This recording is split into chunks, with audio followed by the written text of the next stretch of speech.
So, hello people and welcome to an In the House, and this is definitely the heaviest game I have ever bought, and also probably size-wise the biggest. This parcel weighs 9 kilograms, so I'm going to open it to let you see what's inside. I've no idea what it actually looks like inside, and I have no idea what shape it's in. I hope it's in good shape. So let's see. Here we go. Okay, so you can see loads of packing peanuts, I assume, and you can see a black box, and you can see a beautiful embossed, I hope you can see this, a beautifully embossed box. So let's take it out. Well, yeah, let's let the cats play with it a little bit first. And you have to move a little bit. Krümel, geh mal zur Seite, komm. Ow! And here we go. I give you, ladies and gentlemen,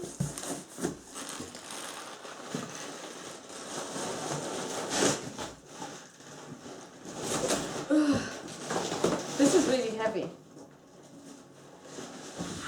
The other side as well, so that you see both sides, because the underside of the box is also very beautiful indeed. If you can make this out, a really nice piece of artwork. And I will now pause for about 5 seconds while you try to figure out what game that is, and then I'm going to give you the answer. 5, 4, 3, 2, 1. I give you Kingdom Death Monster, the boutique horror game. So, now I know that I'm expecting to see sprues for all of the miniatures. I'm not a miniature person, and I was going to actually not put them together at all, because you can play this with anything. You could use chess pieces or coins if you wanted to.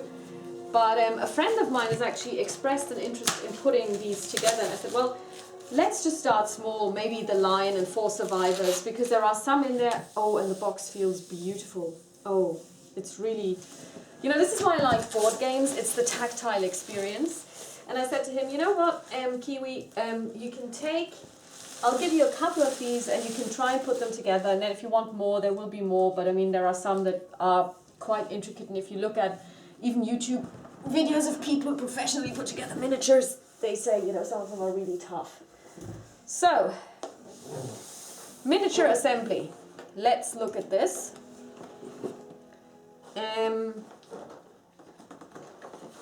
So how does this open? Here we go. Okay, here we have the sprues. I mean, this is just, you know, just look at this. This is just amazing. Here you have the antelope. I mean, you can't see this, and I won't zoom in just now, but you've probably got a kilogram just of miniatures in sprues. So that's the miniature assembly. We'll put this to one side. All right, here we have one of the, or actually a two-sided board. This is the hunt track, and this is the overview over the settlement phases. And here you would put down the cards, and these are the turns as you, these are the actions as you take them in turn. What I will do is actually I will photocopy these two, because I would really like to use the hunt track and leave it out, and have all of this also out on the desk, rather than having to switch around all the time. And here we have the sideboard for the actual fighting or fight scenes. Here you have the AI for the monster and the hit locations, and here additional things and tokens. And over here we have several beautiful tokens. The tokens look a lot like Greek influence. Well, yeah, they definitely are. Most of them Greek influenced, Greek style influence, ancient Greek style, I should say. Images, beautifully done. And here we have additional cards. A monster, columns,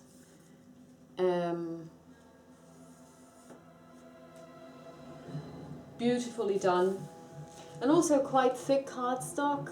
So you know this. Let's see if I can get this into focus. This should be quite nice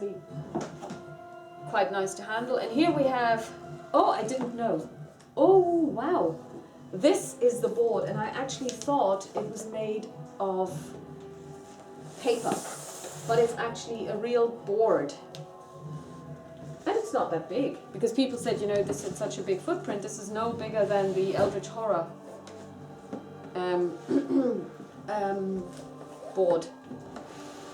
So I will not talk about the game per se, because I haven't read the rules. I've just seen a couple of playthroughs or let's plays, I should say. The artwork is beautiful. It is beautiful, and again, it feels really good. So this is high quality stuff. I'm very excited. I'm very happy so far. Next up we have several dice. A lot of them, well, there's a D10 in there, several D10s in there, and some of them, no, all of them are actually custom made, because the 10 is a lantern, and then you have the hit location dice, and they're also handmade. And now here we have, this is basically sometimes called an RPG, or as close to an RPG as you will get without actually having a DM. Here you have the so-called character sheets for the survivors, as they are called. I have no idea what this is. Survivors Act.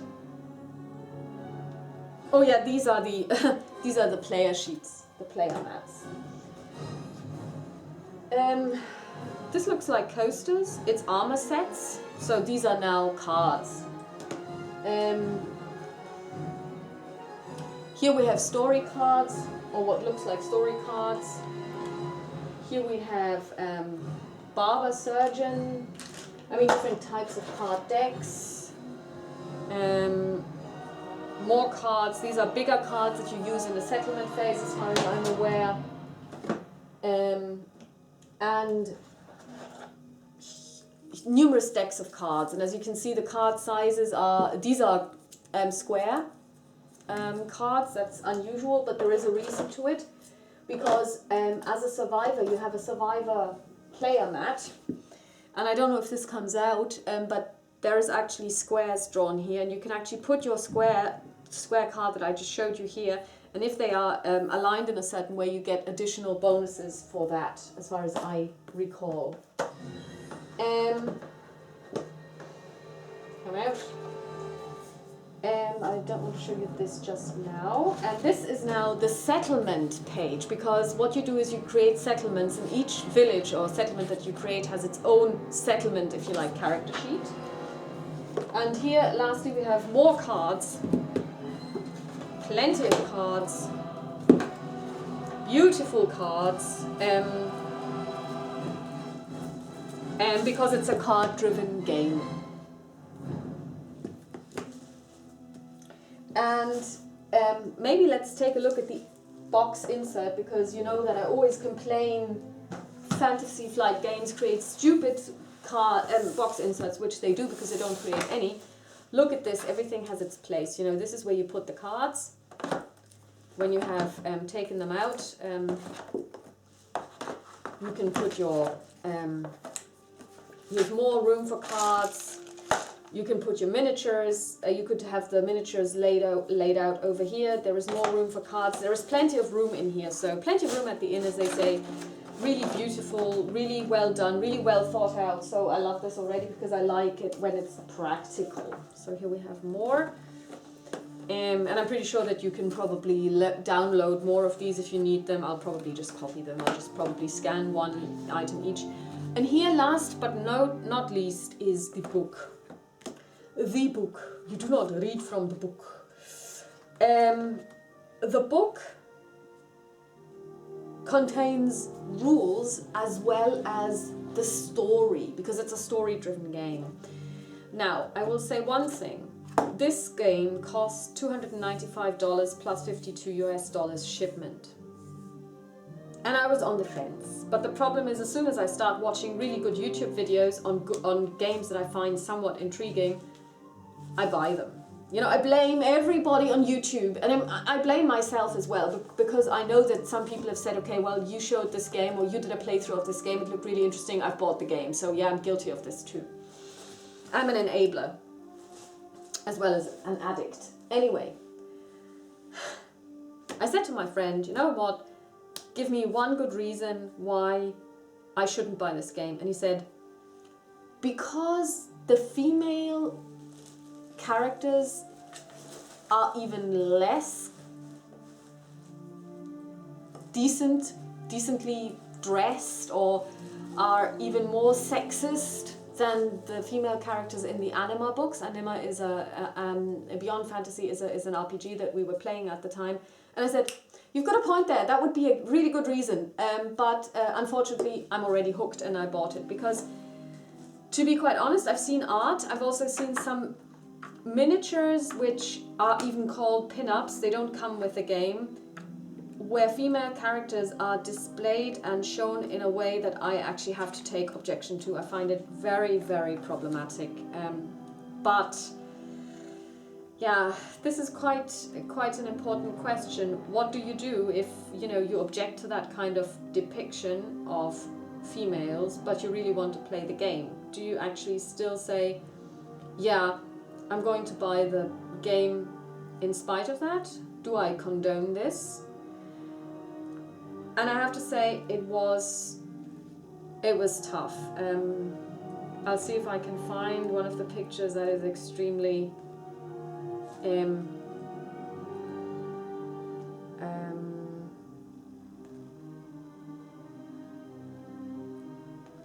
horrible, where I really cringed. I saw some people leafing through this, and there were some pictures I was like, oh, you know. Yeah. I mean, some of the art is just simply horrible. I mean, there is, and you know, careful, spoilers. When the first settler dies, the first survivor dies, there is an event, and you have to make a decision: first graves or first harvest. And if you choose graves, then obviously you bury the person. If you choose harvest, you actually eat them. So there is a picture in there of people eating a dead body, so basically cannibalism. It's not the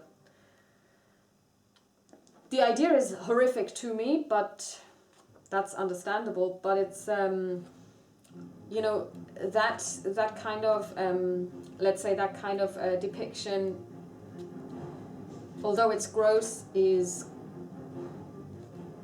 part of the story. But to have yeah, I can't find them now, but some of the female art in this is actually quite objectionable. So far I've not seen a single female person who's got a normal breast size. I don't know, you know, it's a good thing that they don't need to shop for bras.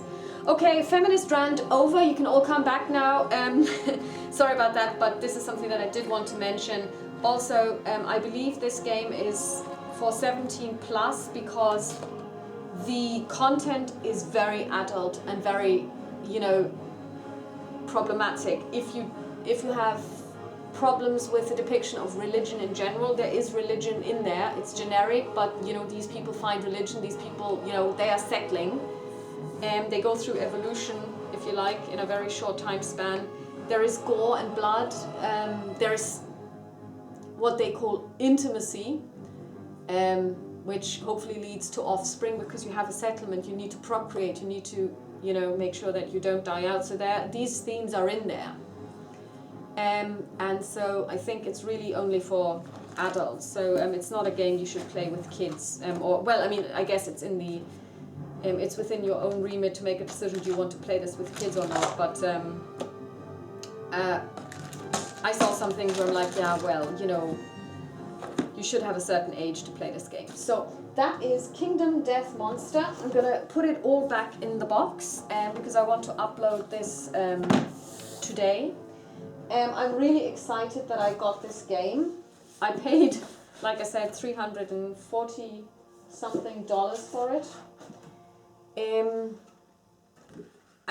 I'm just totally elated that I got it. I'm totally excited by it. And I'm really looking forward to playing this. Now this will be a long-term time investment, because you go through 25, I think, so-called lantern years. And in case you were wondering what this is actually one of the lanterns that they have. And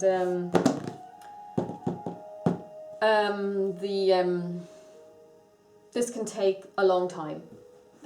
I've seen playthroughs where the first 3 lantern years took 4 hours to play through. So you would of course get faster as you play, because you know, as you know more about how combat, for example, works, you will be getting better at that, and the time will decrease.